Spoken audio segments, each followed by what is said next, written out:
कैसे हैं मेरे दोस्तों। तो अगेन एनकी के पिछले सारे एपिसोड्स की लिंक आपको डिस्क्रिप्शन में मिल जाएगी, आप वहां से देख सकते हैं। तो चलिए शुरू करते हैं। अब हम देखते हैं कि शिकी से हारने के बाद सुबाकिरी यहाँ पर पड़ा होता है, लेकिन वह काफी ज्यादा इंजर्ड हो चुका है। वह अपने ज़ॉम्बी मोमोतारो की तरफ बढ़ रहा होता है और वह उसे माना का नाम से बुलाता है। अभी हमें सुबाकिरी का एक फ्लैशबैक दिखाया जाता है जहाँ पर वह यहाँ खड़ा होकर सिगरेट पी रहा होता है एंड अभी वह मोमोतारो एजेंसी में डीमंस की बॉडी को एनालाइज करने वाला एक रिसर्चर होता है। तभी उसे पीछे से एक आदमी बुलाता है जिसका नाम होता है मानाका मोमोबे और यह एक ग्रुप का कैप्टन होता है। वह सुबाकिरी को अपनी यूनिट ज्वाइन करने के लिए बोलता है। सुबाकिरी मना कर देता है। वह कहता है कि मैं अभी अपनी जॉब से खुश हूँ और मैं फील्ड का वर्क नहीं करना चाहता, लेकिन उसके बावजूद भी सुबाकिरी को उसी की यूनिट में पोस्टेड कर दिया जाता है क्योंकि यही ऑर्डर्स ऊपर से आए होते हैं। सुबाकिरी बताता है कि मानाका एक बहुत बोल्ड और काफी पैशनेट आदमी था। वह डीमंस को मारने के बाद भी उनके लिए एक सेंटीमेंट रखता था और पूरी एजेंसी में बहुत लोग उसे एडमायर भी किया करते थे।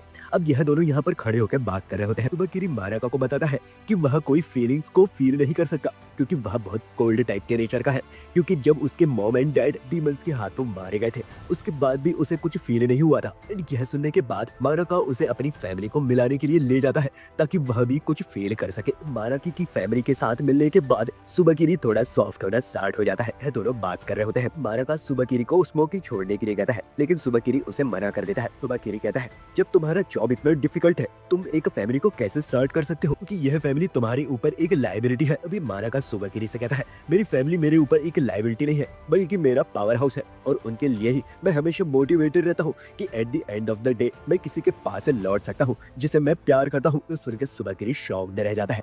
तभी यह लोग एक मिशन पर जाते हैं। वहाँ पर एक डीमन के हाउस को रेड करते समय मानाका को वहाँ पर डीमन का एक बच्चा दिखाई देता है और वह उसे देखकर हेजिटेट करने लग जाता है क्योंकि उस बच्चे में उसे अपने बच्चे की छवि दिखाई देती है और वह उसे जाने देता है। लेकिन यह उसकी बहुत बड़ी गलती होती है क्योंकि जैसे ही वह बच्चा बाहर निकलता है वह रैम्पेज मचा देता है और अपने डीमन फॉर्म में आकर वो बहुत सारे लोगों को मार डालता है। मोमोतारो एजेंसी वाले उसे रोकने के लिए वहां पहुंच जाते हैं, लेकिन वह डीमन मानाका के घर भी पहुंच चुका होता है और उसकी वाइफ और बच्ची पर हमला करने ही वाला होता है। लेकिन तभी मानाका जाकर उसे रोक लेता है और उसे डीमन को मार डालता है, बट वह अपनी वाइफ और बच्ची को नहीं बचा पाता। इनफैक्ट वह भी काफी ज्यादा घायल हो जाता है। वह अपनी कुछ आखिरी सांसें ही गिन रहा होता है। तभी सुबाकिरी उसके पास पहुंच जाता है। मानाका सुबाकिरी से कहता है कि मैंने हमेशा गलत सोचा इन डीमंस के बारे में। डीमंस को जीने का कोई हक नहीं है, वह चाहे बच्चे ही क्यों ना हो।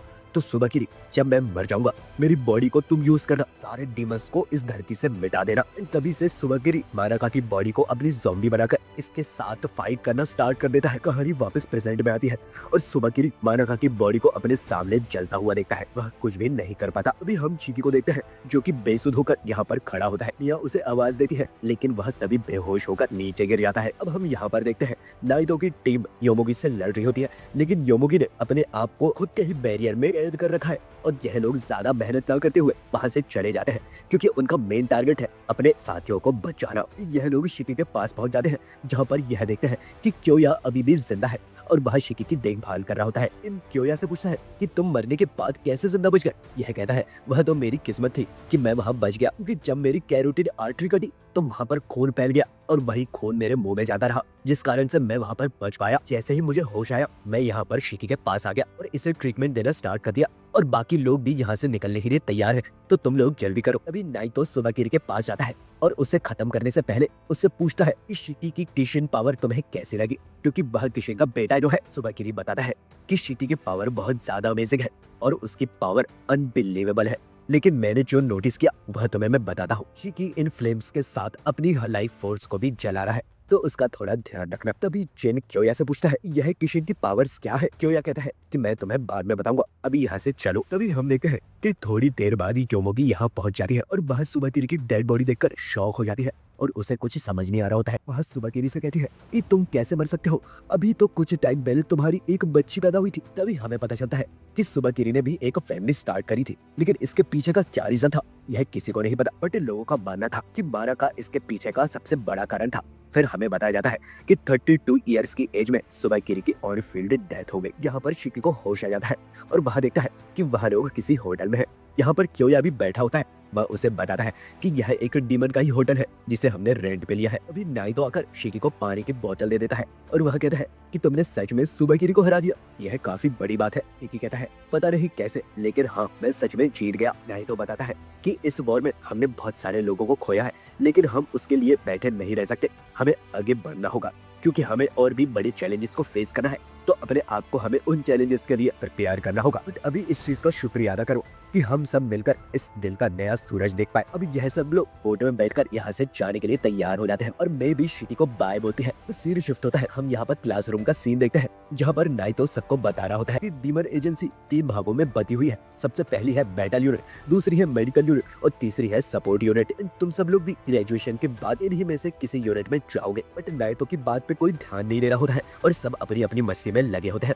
तभी नाइतो आके हिकारी के कान के पास एक चुटकी बजा देता है जिसके बाद हिकारी के होश उड़ जाते हैं। तभी नाइतो इन सबको अपने अपने पार्टनर्स को चूज करने के लिए कहता है जो कि उनके रूममेट बनेंगे और हर रूम में सिर्फ 2 जन रहेंगे एंड आखिरी में जो बंदा बच जाएगा वह मेरा रूममेट रहेगा। तभी साजरा में कहती है कि वह रोकोरू के साथ रहेगी, लेकिन नाइतो उसे मना कर देता है और कहता है कि लड़का लड़की पेयर में नहीं रह सकते और लड़की ही लड़की की रूममेट रहेगी। एंड लास्ट में यह लोग स्टोन पेपर सीजर करके अपने अपने ग्रुप को डिवाइड कर लेते हैं और एक रूम में होते हैं शिकी और जिन जो कि बिल्कुल खुश नहीं होता है और दूसरे रूम में होते हैं हिकारी और रोकोरू और लास्ट में बच जाता है यूसुरुबे जो कि अब नाइतो के साथ रूम शेयर करेगा। अब यहाँ पर जिन को क्योया की बात याद आ जाती है जहाँ पर वह इसे बताता है कि शिकी किशिन का बेटा है और उसने उसकी पावर को इनहेरिट किया है। लेकिन जिन कहता है भले ही तुम किशिन के बेटे हो लेकिन मैं तुमसे आगे निकल कर बताऊंगा। शिकी कहता है तुम यार हर चीज में इतने कॉम्पिटेटिव क्यों हो। तभी सीन शिफ्ट होता है और हमें दिखाया जाता है यहाँ पर शिन्या शिकी को मारने के लिए यहाँ से निकलने की तैयारी कर रहा है। वह अपने वाइस कैप्टन को अपने साथ बुलाता है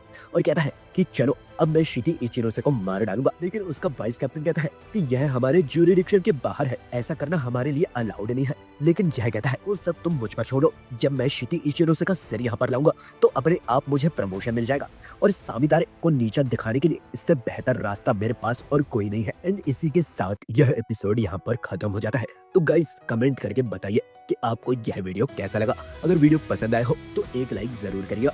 वीडियो को सब्सक्राइब करना तो बिल्कुल भी ना भूलिएगा ताकि जब भी नेक्स्ट एपिसोड आए तो आप उसे तुरंत देख सके। तो चलिए मिलते हैं नेक्स्ट वीडियो में। That's my time guys, bye.